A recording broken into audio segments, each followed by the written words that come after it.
Hi everyone. To start off our first day of e-learning, we're going to begin with Chapter 12. Chapter 12 talks about sequences and series. This chapter is going to be a little bit shorter than the ones that we've done in the past. We're only going to cover 12.1, 12.2, and 12.3. In 12.1 we're going to talk about sequences and summation notation. In order to talk about sequences, we have to start off with a definition. So let's define what is a sequence. A sequence is a function, we can call that function f, whose domain is the set of natural numbers.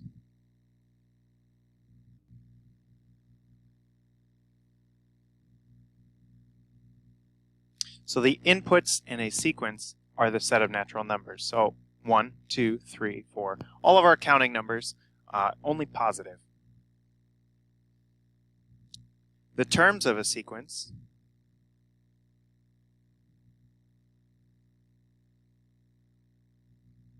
are the function values.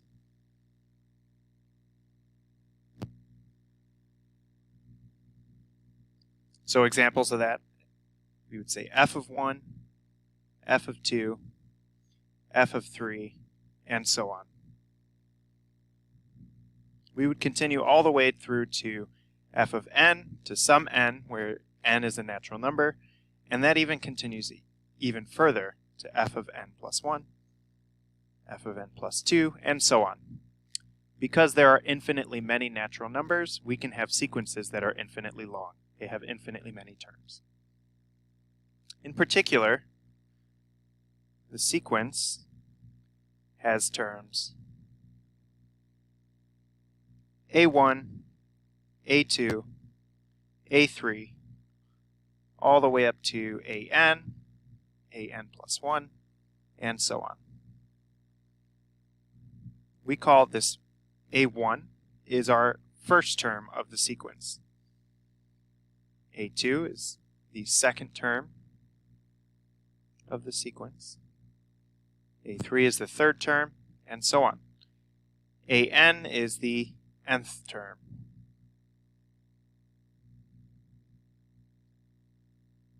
Let's take a look at a few examples. Example 1 asks, find the first 5 terms and the 100th term of the sequence defined by each of the following formulas. Looking at example 1a, we have a of n, an equals 2n minus 1. So I want to find the first 5 terms, so we'll start with a1. A1 is where n equals 1. So we plug in 1 for n, and we have, that should be minus. We have 2 times 1 minus 1 equals 2 minus 1, which is 1. So A1, our first term, is 1. Our second term is A2, or 2 times 2 minus 1, which is 4 minus 1, which is 3. A3 is 2 times 3 minus 1, which is 6 minus 1 is 5. A4 is 2 times 4 minus 1. A5 is 2 times 5 minus 1, or 10 minus 1, or 9. To find the 100th term, we do the same. We plug in 2 times 100 minus 1, which gives us 200 minus 1, or 199. Let's try another. Our first term for C is C1. We plug in 1 for n, and we have 1 squared minus 1 gives us 1 minus 1, or 0. C2 is 2 squared minus 1, or 4 minus 1, gives us 3. C3 is 3 squared minus 1. C4 is 4 squared minus 1. And C5 is 5 squared minus 1, or 24. C100 is 100 squared minus 1. So 100 squared is 10,000 minus 1 is 9,999.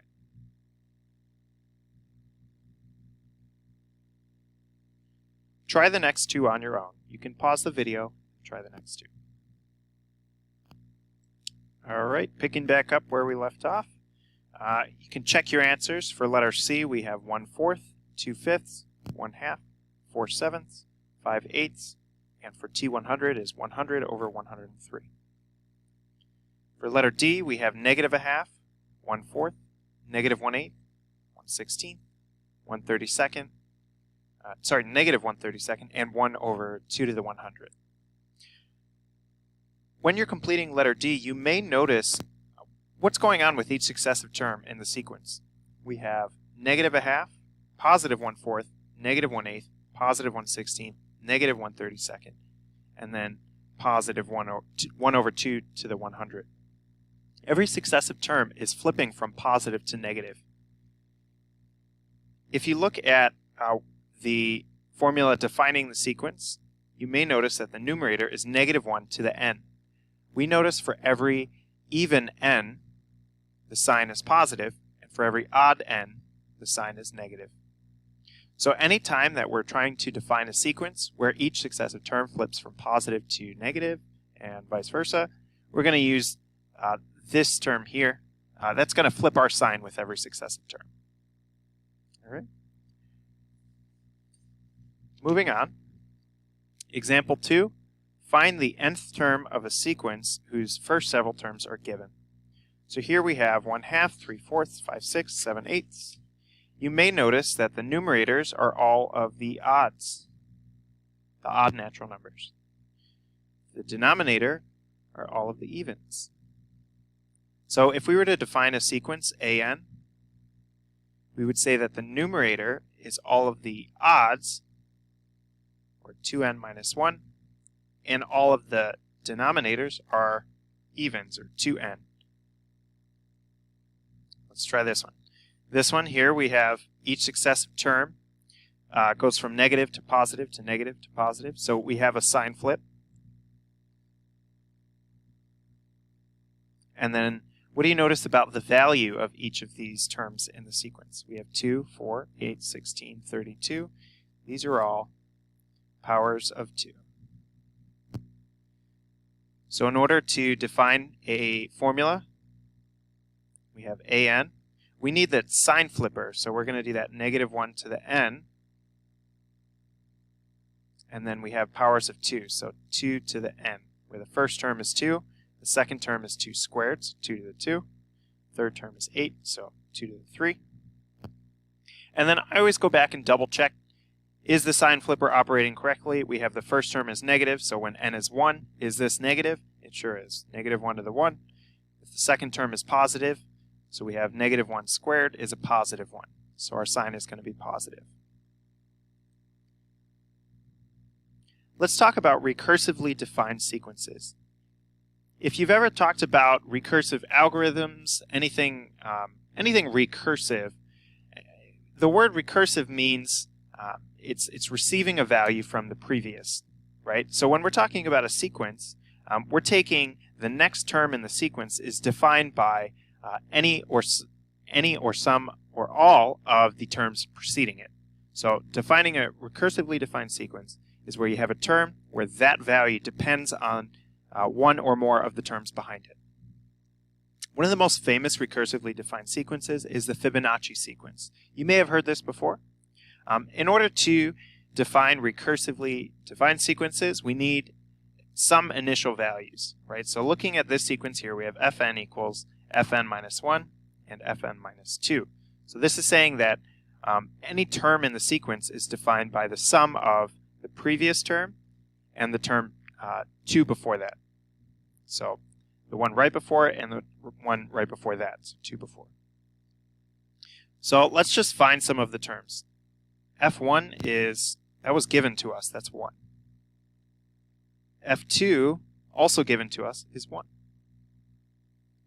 F3 is the one right before it and the one 2 before it. So we have f of 2 plus f1, which is 1 plus 1, or 1 plus 1, or 2. F4 is the one right before it and the one right before that, so F3 and F2. So we have 2 plus 1 gives us 3. F5 is F4 plus F3. So 3 plus 2, or 5. So writing out the first 11 terms, we have 1, 1, 2, 3, 5. The next term is the previous two, the sum of the previous two, so 3 plus 5 is 8. The next one is 5 plus 8, or 13. Then 13 plus 8, 21. And then 34, 55, and 89. These are the first 11 terms of the Fibonacci sequence. Let's look at another example of a recursively defined sequence. Let's find the first 5 terms of the sequence defined by this here, an, where the first term is 1. So we already know a1 is 1. a2 is 3 times the previous term, a1, plus 2. So we have 3 times 1 plus 2, which is 3 times 3 is 9. a3 is 3 times the previous term, a2, plus 2. So we have 3 times 9 plus 2, or 3 times 11, gives us 33. a4 is 3 times the previous term, a3, plus 2. So we have 3 times 33 plus 2, which gives us 3 times 35, which is 105. And last but not least, a5 is 3 times a4 plus 2, which is 3 times 105 plus 2, or 3 times 107, which is 321. So the first 5 terms are 1, 9, 33, 105, and 321. Let's continue.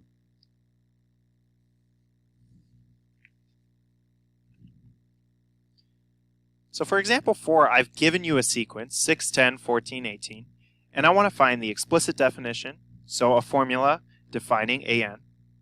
I want a recursive definition, so a definition that that defines the next term by one or some of the previous terms. And then I also want the 100th term. So taking a look at this, what do we know is happening between each successive term? To get from 6 to 10, we add 4. To get from 10 to 14, we add 4. And from 14 to 18, we add 4. So we know that the rate of change is additive. We are adding 4 each time. So to define a sequence, we have an. We want each term to be adding 4. So if a is 1, we have 4. If a is 2, we have 8. But instead of 4 and then 8, we have 6 and then 10. So what do we have to do to our 4 and our 8 to get to 6 and 10? We have to add 2. I always go back and double check. So when you plug in 1, our first term should be 6. So plug in 1, you have 4 times 1 is 4 plus 2 is 6. That works. Plug in 2, you have 4 times 2 is 8 plus 2 is 10. So that works. You can continue and find that it's true for 14, 18, and the following terms as well. Let's find a recursive definition. So a recursive definition, we know that the first term is 6. For any recursive definition, we always need some initial term. Depending on however many terms your an is reliant on or dependent on, you need that many initial values. So for example, in the Fibonacci sequence, we had each term was dependent on the previous 2 terms. We would need 2 initial values. So to define an as a recursive sequence, recursively defined sequence, we're going to say that it's the previous term, so an minus 1, plus 4. We're going to add 4 to the previous term. To find the 100th term, we can plug it into either of these. You could either plug it into the recursive, and you'd have to find the first 99 terms to find the next one, or you can just plug it into the explicit definition.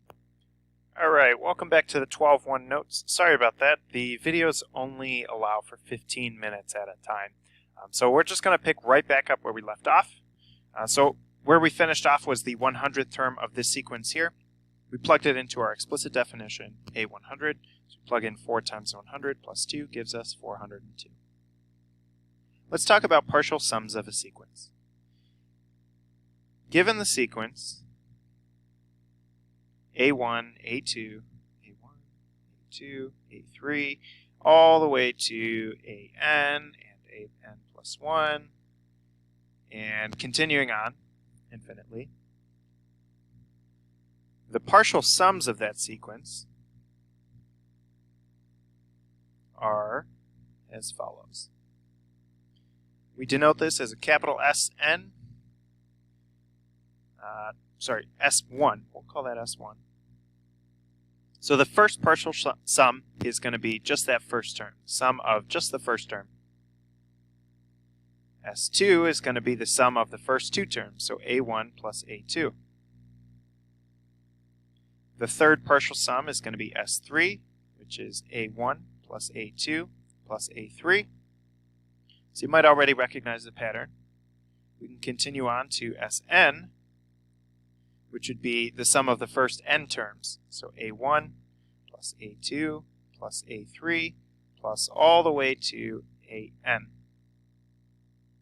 So again, this first one is called the first partial sum. The second one is called the second partial sum. And similarly, this one all the way down here is the nth partial sum.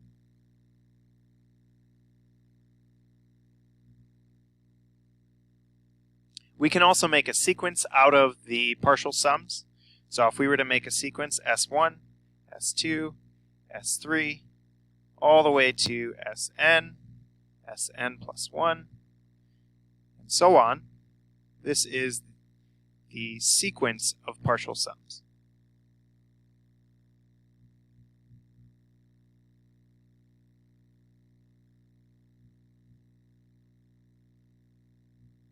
So partial sums, like the third partial sum, for example, is the sum of the first three terms in a sequence.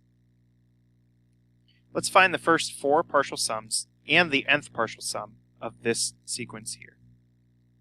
We have An is 1 over 2 to the n. Let's just start writing out the terms of An. So the terms are 1 over 2 to the 1. The second term is 1 over 2 squared. The third term is 1 over 2 cubed, 1/16, 1/32, and so on. So then the partial sums, say S1, is the sum of just the first term, so that would just be 1/2. S2 is the sum of the first two terms, so 1/2 plus 1/4 gives us 3/4. The third partial sum is 1/2 plus 1/4 plus 1/8. This would be 7/8. Let's find that fourth partial sum. So S4 would be 1/2 plus 1/4 plus 1/8 plus 1/16 gives us 15/16. So now we have to come up with the nth partial sum, or some general rule. It's cut off. There we go. Some general rule that the partial sums follow. So if you notice, we have in the denominators we have 2, 4, 8, 16. So the denominators are powers of 2. So 2 to the n. The numerators we have 1, 3, 7, 15. Okay, there's not really a general rule there, but if you notice, what's the relationship between the numerator and denominator? We have 1 is less than 2, 3 is 1 less than 4, 7 is 1 less than 8, 15 is 1 less than 16. So we can say that the numerator is the same thing as the denominator minus 1. We can simplify this fraction as 1 minus 1 over 2 to the n.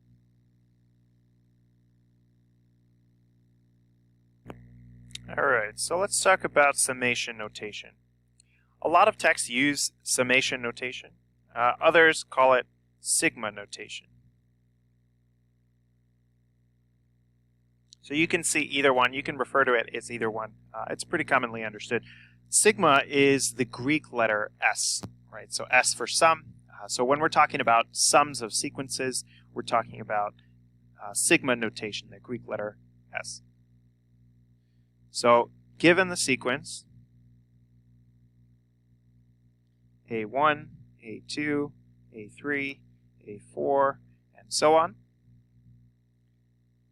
then the sum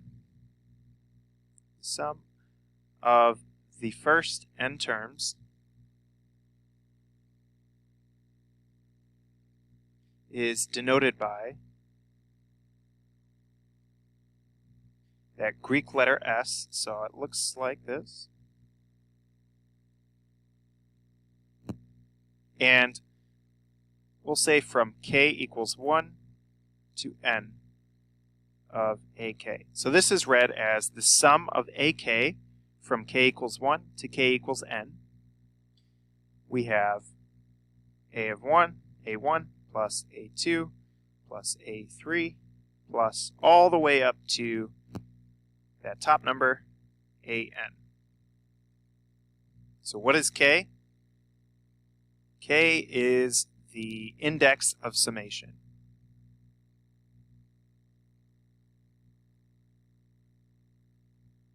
Other texts call it the summation variable.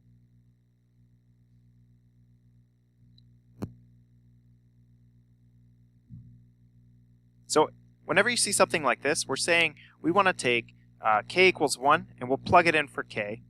And then we add it with k equals 2, k equals 3, all the way up to k equals n. So when we're evaluating something like this, we're going to replace k, our index of summation, with all the integers from whatever that first index is all the way to the last, so from 1 to n. And then we want to add them all together. So then take the sum. Let's try a few examples. So here we have the sum of k squared from k equals 1 to 5. So what this is saying is we'll plug in our first 1 into k. So we have 1 squared plus 2 squared plus 3 squared plus 4 squared all the way to 5 squared. So we go from 1 to 5. We plug it in to k, all the integers.